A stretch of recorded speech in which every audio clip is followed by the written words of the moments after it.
Bom dia, boa tarde, boa noite, pessoal. Hoje damos seguimento à nossa videoaula sobre microscopia eletrônica de varredura. Mais especificamente, hoje nós vamos falar a respeito de interpretação de imagens. E eu vou mostrar para vocês que é possível, sim, entender algumas imagens que vão ser apresentadas de forma equivocada, graças a alguns fenômenos produzidos por nossas mentes durante a interpretação dessas figuras. Mais uma vez, eu insisto com vocês que é muito conteúdo. Vocês devem rever esse vídeo quantas vezes forem necessárias, com bastante calma, para que vocês consigam assimilar o que foi aqui apresentado. E vem comigo estudar.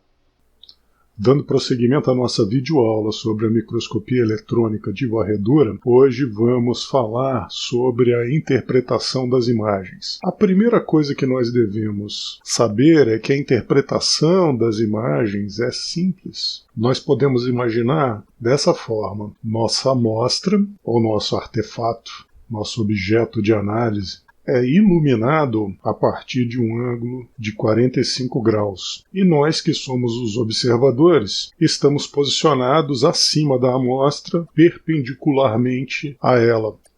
Vamos observar essas duas imagens, começando com essa imagem à esquerda, que é a microscopia eletrônica de varredura de uma amostra de titânia. Quando nós observamos essa microscopia eletrônica de varredura, a primeira coisa que nos chama a atenção é a existência dessa barra. Essa barra de escala nos diz que essa distância marcada por esse traço equivale a 1 micrômetro. Além disso, nós podemos ver dentro da imagem que é possível marcar distâncias características do nosso material, como por exemplo aqui o diâmetro dessa partícula, aqui marcado como 957 nanômetros. Além disso, nós podemos perceber, graças à profundidade de foco oferecida por essa técnica, que essas partículas são esféricas e possuem diâmetros muito similares. Nós também podemos utilizar essa imagem para contar partículas. Podemos assim marcar aqui 1, 2, 3, 4, 5, 6, 7, 8, 9, 10, 11, 12, 13,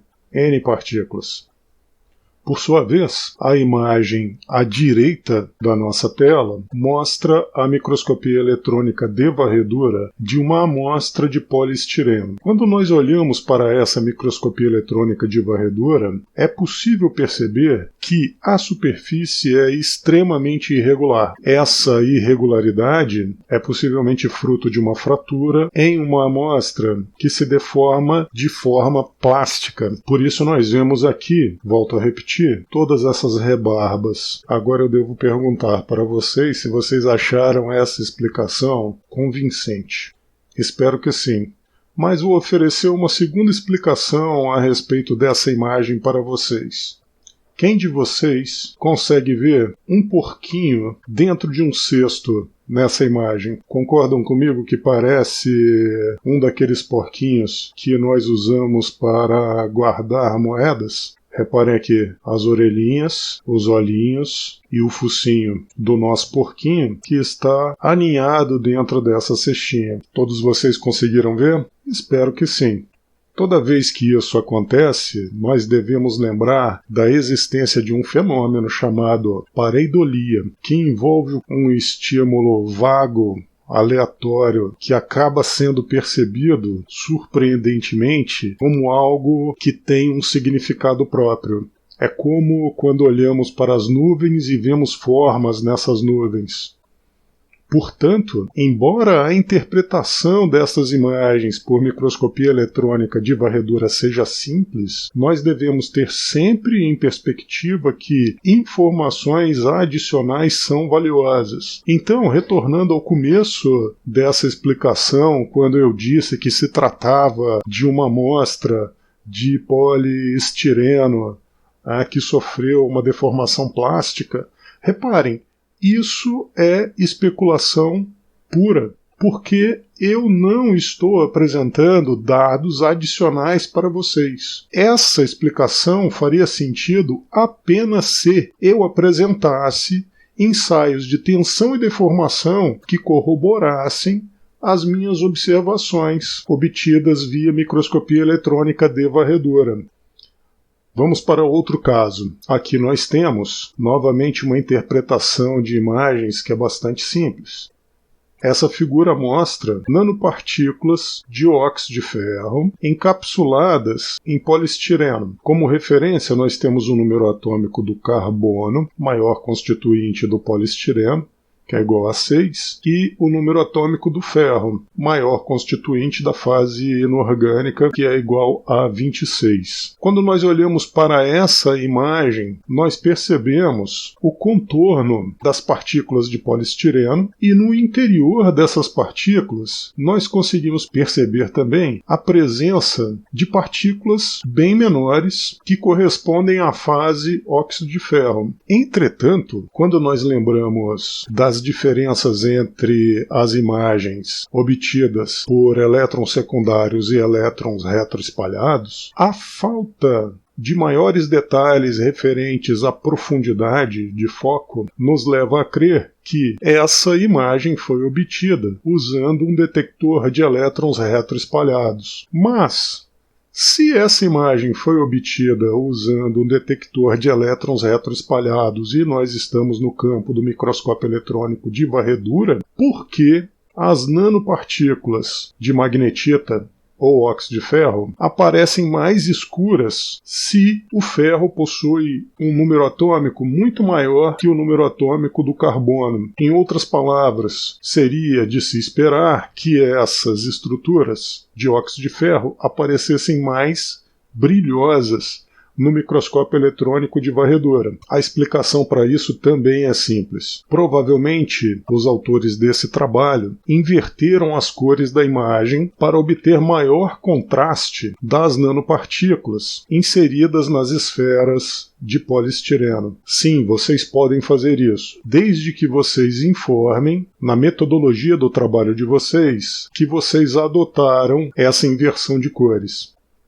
Para reforçar, vamos lembrar que a aparência final da imagem vai depender da interação envolvida e do tipo de detector disponível no equipamento. Reparem que os dois detectores mais comuns são os detectores de elétrons retroespalhados e de elétrons secundários. Portanto, vocês devem imaginar detectores de raios-x e de elétrons OG como nem sempre disponíveis em seus equipamentos. Quando nós falamos nos elétrons retroespalhados, nós devemos lembrar que eles possuem alta energia, conseguem emergir de maiores profundidades e vão gerar imagens de menor resolução, permitindo contraste de composição. Assim como eu disse na imagem da microscopia eletrônica de varredura das partículas de polistireno com as nanopartículas de óxido de ferro inseridas, quanto maior o número atômico, maior o brilho dessa fase no nosso material. Essa figura à direita nos mostra na abscissa o número atômico de uma série de elementos e na ordenada o coeficiente de retroespalhamento. Reparem que na base dos nossos valores de coeficiente de retroespalhamento nós encontramos carbono, nitrogênio e oxigênio, que são os principais constituintes dos nossos materiais poliméricos. Na sequência, sódio, magnésio, alumínio, silício, fósforo, enxofre, cloro, potássio e cálcio apresentam coeficiente de retroespalhamento significativamente maior que a nossa base carbono, nitrogênio e oxigênio. Ou seja, amostras poliméricas que contiverem esses elementos, como carga, por exemplo, terão essas regiões preenchidas por esses elementos mais claras devido ao maior coeficiente de retroespalhamento. Um outro grupo com um coeficiente de retroespalhamento ainda maior, mas vamos seguir direto para esse último conjunto, onde nós vemos o nosso recobrimento preferido, que é o ouro, no topo dessa lista de coeficientes de retroespalhamento. Portanto, se eu tenho uma amostra polimérica de base carbono, nitrogênio e oxigênio, carregada com partículas constituídas desses elementos que têm um menor coeficiente de retroespalhamento em comparação com o ouro, todos esses elementos serão mascarados pelo brilho do ouro. Daí não ser recomendado recobrir nossas amostras com ouro quando nós queremos contraste de composição usando elétrons retroespalhados. E os elétrons secundários, nós devemos lembrar que são aqueles elétrons produzidos a centenas ou milhares via incidência do feixe de elétrons primários sobre a nossa amostra. Eles possuem baixa energia, emergem, portanto, de profundidades bem menores e, como estão em grande quantidade, permitem obter imagens de grande resolução e são usados para a obtenção de imagens topográficas, aonde o mecanismo de contraste é a topografia, de forma que os pontos mais altos vão aparecer mais claros nas nossas imagens. Nessa figura, nós temos 4 imagens obtidas com um microscópio eletrônico de varredura. Todas essas imagens são de amostras de lactose. As imagens A e B1 foram obtidas usando elétrons secundários. Eu sei disso pela riqueza de detalhes. Eu consigo ver os cantos vivos e vejo muitos detalhes nessas superfícies, incluindo uma boa profundidade de foco. Portanto, nas imagens A e B1, os pontos que aparecem mais claros são os pontos mais altos nessa imagem. Lembrando que microscopia eletrônica de varredura usando o detector de elétrons secundários, o mecanismo de contraste é topográfico. Nas imagens de baixo, B2 e C2, o microscópio eletrônico de varredura trabalhou usando o detector de elétrons retroespalhados. Consequentemente, o contraste é fruto de diferenças entre os números atômicos. Assim, nós conseguimos perceber que existem regiões mais escuras e regiões mais claras. Essas regiões são mais claras porque são formadas por constituintes de maior número atômico. Consequentemente, vão apresentar maior coeficiente de retroespalhamento. E reparem que os autores nos dizem que esses pontos mais claros observados na imagem de microscopia eletrônica de varredura usando elétrons retroespalhados correspondem a um pó de inalação baseado em bromo. E o coeficiente de retroespalhamento do bromo é maior que o coeficiente de retroespalhamento do carbono e oxigênio que constituem a base de lactose. Aqui nós temos 2 imagens. Essas imagens, apresentadas nesse slide, mostram uma base de sílica recoberta com dióxido de titânio dopado com cromo. A imagem na parte superior corresponde à microscopia eletrônica de varredura obtida usando o detector de elétrons secundários. Então, é fácil perceber um contraste baseado em relevo, onde nós observamos regiões que são mais altas que a base contínua de silício. Por sua vez, quando usamos o microscópio eletrônico de varredura e seu detector de elétrons retroespalhados, o contraste é baseado em composição, o que nos permite verificar a existência de áreas mais claras que possuem um maior coeficiente de retroespalhamento, as quais correspondem ao dióxido de titânio dopado com cromo, que, reparem, tem números atômicos consideravelmente maiores que o número atômico da base de silício.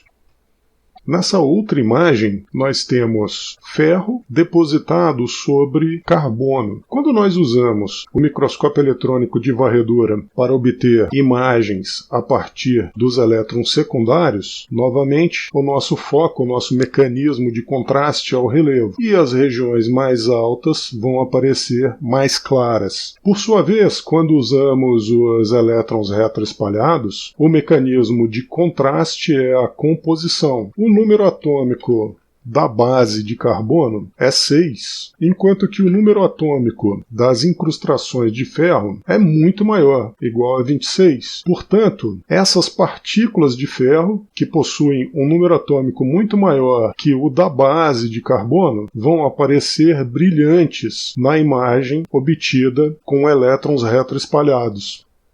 E aqui nós temos mais imagens obtidas usando o microscópio eletrônico de varredura. Nesse caso, nós vamos comparar as imagens obtidas via o uso de detector de elétrons secundários e o detector de raios-x. Novamente, quando nós pensamos nos raios-x, nós devemos lembrar que o uso desse detector nos permite uma análise qualitativa da composição dessa amostra. E devemos também lembrar que esses fótons conseguem emergir de grandes profundidades, o que acaba levando a uma baixa resolução das imagens obtidas usando o detector de raio-x. A imagem mostrada à direita e acima é a microscopia eletrônica de varredura usando elétrons secundários. Reparem que os pontos mais claros correspondem a regiões mais altas, uma vez que o mecanismo de contraste é topográfico. Assim eu consigo identificar, nessa amostra polimérica carregada com micropartículas de alumínio, a existência de grãos de alumínio devido ao relevo, uma vez que essa imagem foi obtida por fratura frágil, expondo assim as regiões mais duras correspondentes à fase metálica. Por sua vez, a imagem de microscopia eletrônica de varredura obtida usando o detector de raios-x nos permite confirmar de forma inequívoca que essas estruturas correspondem ao alumínio. Além disso, como esses fótons possuem muita energia e conseguem emergir de profundidades maiores, fragmentos do alumínio que estavam encobertos pela matriz polimérica passam a ser visíveis. Reparem então que eu consigo perceber esses fragmentos aqui, e aqui na microscopia eletrônica de varredura usando elétrons secundários não é possível distinguir esses artefatos baseados em alumínio. Bom, pessoal, por hoje é isso. Muito obrigado pela atenção de vocês e até a nossa próxima videoaula.